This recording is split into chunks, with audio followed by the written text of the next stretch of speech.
प्रकरण आहे तुमच्या भावाला? हे रेकॉर्डिंग अचलपूर मतदारसंघाचे माजी आमदार बच्चू भाऊ कडू यांच्या घरची रेकॉर्डिंग आहे आणि त्यात त्यांनी आता जे मी ज्या पद्धतीचं काम त्या मतदारसंघात करतोय तर त्यांचा कुठेतरी मला ब्रेक लावण्याचा असा प्रयत्न असू शकतो आणि जे नियोजनाचा भाग म्हणून जे ज्या काही गोष्टी करण्यात येते माझ्या व्यतिरिक्त तर ते माझ्या भावाला अभिजित तायडे चुलत भाऊ आहे माझा त्याला मारून टाकायचं, ट्रक खाली चिरडून घ्यायचं आणि तुम्हाला काही दिवसात किंवा काही तासानंतर काही रेकॉर्डिंग येणारच आहे. तर त्यामध्ये सगळं नमूद आहे की त्यांनी बोललेले आहेत ते की 2-4-5 लाख रुपये देऊन आपण मारून टाकू, एकदा खलास होऊन जाते मग झंझट राहत नाही, अशा प्रकारचं त्यांनी परतवाड्यात सुद्धा काही लोकांकडून माझ्यावरती अटॅक करण्याचा प्रयत्न केला. त्याचा सुद्धा उल्लेख आहे. एका उपोषण मंडपाला भेट दिली असता मुद्दाम तो प्रश्न मी निकाली काढला असताना जीवनच्या मार्फत फोन करून मला जबरदस्तीने तिथे बोलवून शाई फेकण्याचा किंवा अटॅक करण्याचा प्रयत्न हे त्यांच्याच माध्यमातून त्याच व्हिडिओ रेकॉर्डिंगमध्ये त्याची नोंद आहे, त्यांनी बोललेलं आहे. तर किंवा एखाद्या गावात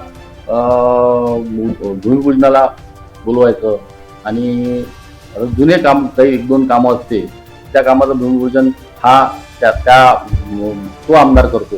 त्याच्यामुळं त्याला बोलवून काही महिलांकरवी ॲट्रॉसिटी टाकण्याचा किंवा त्याच्यात उल्लेख आहे हा अशा प्रकारचा आणि गावातून हकलून द्यायचा की तू काय काम आणलं, निधी आणला का दुसऱ्याच्या निधीवर.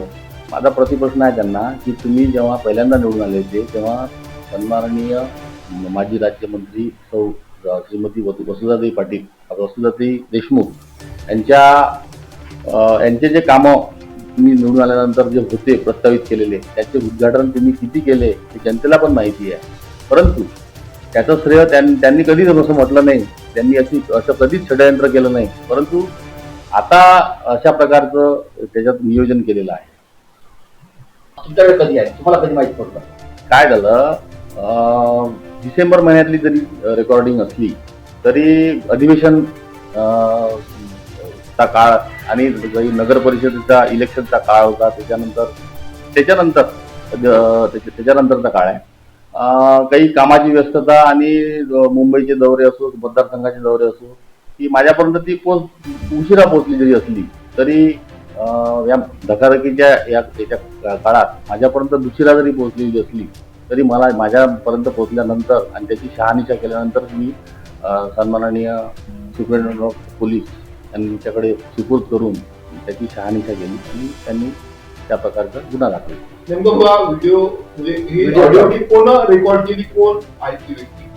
नाही, ते कोण आहे काय आहे हे तुम्हाला मी तसं काही सांगू शकत नाही कारण त्याचं नाव गुप्त. आता मला समजलं की त्याला धमक्या सुद्धा सुरू झालेल्या आहे की तुला जीवानीशी मारतो, तुला संपून टाकतो किंवा तुला आत्महत्येस प्रवृत्त करतो, तू अशा प्रकारच्या धमक्या, तू माझ्याकडून बोल आता, अशा प्रकारच्या धमक्या त्यांच्याकडून आलेल्या आहे. अशा प्रकारचं मला आत्ताच तुम्ही उपस्थित असतानाच फोन आलेला आहे. त्याच्यामुळं मी ते नाव सांगू शकत नाही. तुमच्याकडे रेकॉर्डिंग कधी पोहोचला? माझ्याकडे जवळपास 8 दिवसाआधी पोचलेली आहे.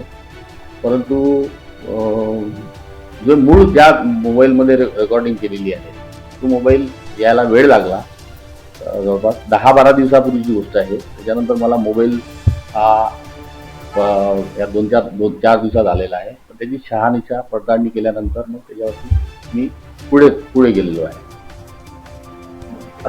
माझी भूमिका हीच आहे की मी माझं काम करत राहणार आणि काम करत असताना मला अशा प्रकारच्या अडचणी ज्या येत आहे त्या अडचणी हेच निर्माण करत आहे, व्यत्यय आणत आहे.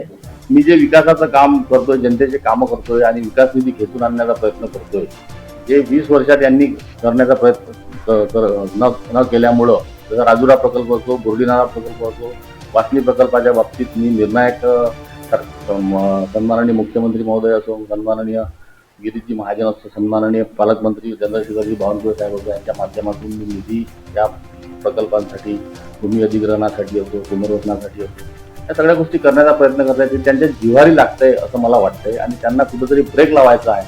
म्हणून त्याच्या भावाला किंवा माझ्या कुटुंबातील व्यक्तीला इजा पोहोचवणे किंवा माझ्यासोबत जे पदाधिकारी असतात त्यांना कुठे इजा पोहोचवण्याचा प्रयत्न